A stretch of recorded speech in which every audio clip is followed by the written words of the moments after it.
ఒక అడవిలో ఒక అందమైన కుందేలు ఉండేది. అది ఎంత అందంగా ఉండేదో చెప్పలేం. అడవిలో ఉన్న అన్ని జంతువులకు ఆ కుందేలు అంటే ఎంతో ఇష్టం. ఒకరోజు కోతి వచ్చి అడిగింది, కుందేలు నువ్వు ఎవరిని పెళ్లి చేసుకుంటావ్? అప్పుడు కుందేలు నవ్వుతూ చెప్పింది, ఈ అడవిలోని అత్యంత అందమైన జంతువుని పెళ్లి చేసుకుంటా.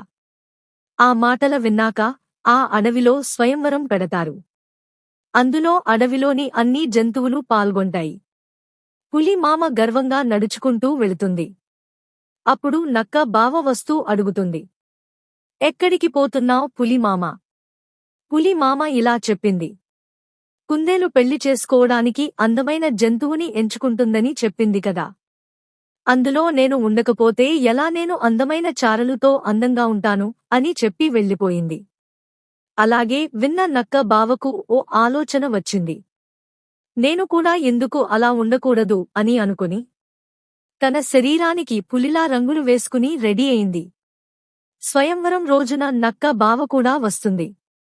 కుందేలు నక్క బావను చూసి ఎంత అందమైన వాడిని ఎప్పుడూ చూడలేదు అని ప్రేమలో పడిపోతుంది.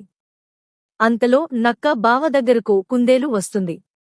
ఇంతలో తీవ్ర వర్షం వస్తుంది. నక్క బావ శరీరంపై వేసిన రంగులు వర్షంలో తొలగిపోతాయి.